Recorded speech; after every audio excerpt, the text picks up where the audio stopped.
හරි ඉතින් අද අපි කතා කරන්න යන්නේ 10 වසර අච්චු පොතේ අංග ත්‍රිකෝණවල අංගසාම කියලා පාඩමක් තියෙනවා. ඒ අංගසාම පාඩමේ එක ගානක් අපි අද try කරලා බලමු. දැන් ඔයාලට මේකේ පේනවා PQR ත්‍රිකෝණය හා TSU ත්‍රිකෝණය. මේක දැන් ඔයාලට මෙතන පේනවා කෝණ ඉරි කැල් දෙකක් ගහලා මේ ඉරි කැල් දෙකක් ගහලා මේ පාද දෙක සමාන කරගෙන තියෙනවා. මේ ඉරි කැල්ලක් ගහලා මේ ඉරි කැල්ලක් ගහලා මේ පාද දෙක සමාන කරගෙන තියෙනවා. අපි දැන් මේ අංගසාමයේදී කරන්න ඕනි මේ ත්‍රිකෝණය ගලපන්න.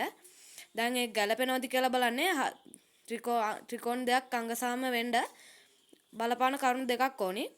කෝණය පාදය පාදය කෝණය පාදය පාදය කෝණය පාදය. දැන් ඉතින් අපි බලමු මේක හරියටම පාදයයි කෝණය පාදයයි ත්‍රිකෝණ දෙකේම තියෙන්න ඕනි. මෙතන පාදයක් තියෙනවා කෝණයක් තියෙනවා පාදයක් තියෙනවා. පාදයක් තියෙනවා කෝණයක් තියෙනවා පාදයක් තියෙනවා. හරියටම පාද දෙකට අන්තර්ගත කෝණය. ඒ කියන්නේ පාද දෙකට අන්තර්ගත වන කෝණය. ඒ කියන්නේ මේකනේ. දැන් ඒකෙත් තියෙනවා. මේකෙත් තියෙනවා. ඒ කියන්නේ මේක අංගසම වෙනවා. දැන් අපි මේක අංගසම කරලා පෙන්වන්න ඕනේ. අංගසම කරලා පෙන්වද්දී අනුරූප කෝණ වල පාදයි කෝණයි ඒ ටිකත් අපි පෙන්වන්න ඕනේ. දැන් අපි බලමු මේක කොහොමද හදන්නේ කියලා. ඉස්සල්ලාම අපි ලියන්න ඕනේ මේ ත්‍රිකෝණ දෙක. ඒ කියන්නේ PQR ත්‍රිකෝණය හා TSU ත්‍රිකෝණය සැලකීමෙන් කියලා ලියන්න. ඊට පස්සේ මේ ත්‍රිකෝණය අපි ඉස්සලාම ගලපමු QR සමානයි ST. ඒ කියන්නේ ඉරි කෑල් දෙකෙන් මේ පාද දෙක සමාන කරලා තියෙනවා. ඒ පාද දෙක අපි සමාන කරගමු.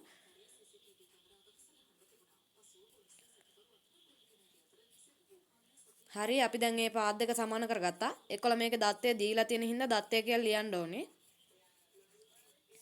දැන් ඊට පස්සේ බලමු. ඉස්සලාම අපි පාදය ලියුවා ඊට පස්සේ කෝණය ලියනවා. කෝණය ලියද්දි දැන් කෝණය PQR කෝණය සමානයි STU කෝණය. ඒකත් දැන් අපි ලියාගමු.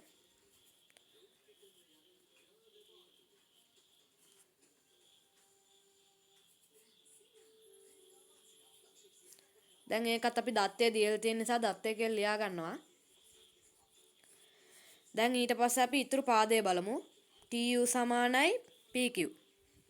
දැන් අපි ඒකත් ලියා ගන්නවා.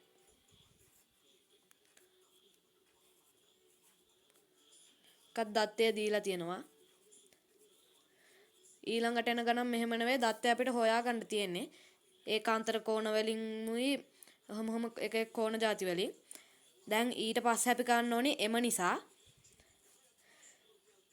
PQR ත්‍රිකෝණය අංග සම කියලා යන්නේ මෙන්න මෙහෙම ඉරි කැලි තුනක් ගහලා අංග සම වේ TSU ත්‍රිකෝණයට පාකෝපා කියලා අනිවාර්යෙන් ලියන්න ඕනේ. ඒ කියන්නේ පාදය කෝණය පාදය. දැන් හරි. දැන් මේකේ අනුරූප කෝණ හොයාගන්න ඕනේ අපි. ඒ කියන්නේ අනුරූප පාද තියෙනවා අනුරූප කෝණ තියෙනවා. ඒ කියන්නේ අංග සම ත්‍රිකෝණවල අනුරූප කෝණ හා අනුරූප පාද සමානයි. දැන් අපි හොයාගමු මේකේ අනුරූප පාද. මේ දත්ත දෙක තුනම දීලා තියෙන හින්දා මෙතන හිස් දෙකක් තියෙනවා. ඒ කියන්නේ දත්ත දීලා නැති පාද දෙකක්. අපි මේ පාද දෙක ඉස්සෙල්ලා ලියාගෙන ඉමු. ඒ පාද දෙකේ තමයි PR සමානයි SU.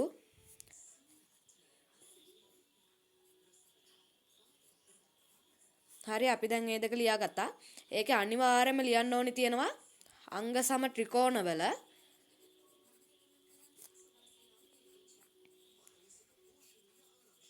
අංග සම ත්‍රිකෝණවල අනුරූප පාද අපි දැන් මෙතන පාද දෙකක් හින්දා අනුරූප පාද සමාන වේ.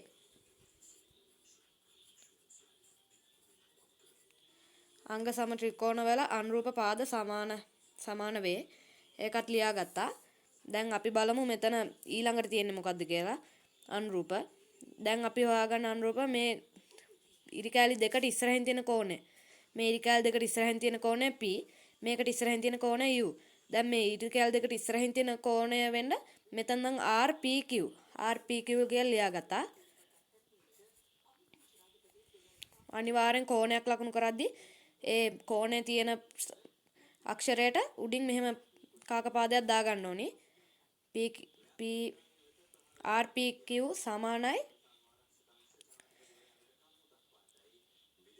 TUS. RPQ සමානයි TUS අංග සම ත්‍රිකෝණවල ඉස්සලා පිළිවෙ අනුරූප පාද සමාන හින්දා දැන් මේක ලියන්නේ අනුරූප කෝණ සමාන හින්දා.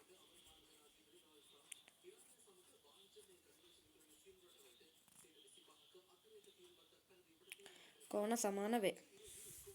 දැන් අපි ඊළඟට ලියනවා මේ ඉරි කැලට ඉස්සරහින් තියෙන පාදේ. ඒ කියන්නේ තනි ඉරි කැලට ඉස්සරහින් තියෙනවා R තියෙන්නේ.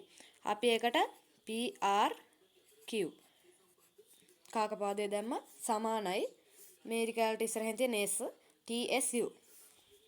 TSU අංග සම ත්‍රිකෝණවල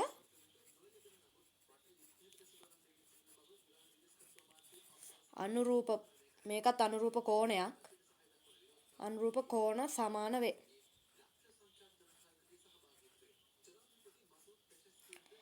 හරි ඉතින් දැන් ඔයාලට ඒ ගාන හදන්න තේරෙනවා ඇති කියලා මං හිතනවා.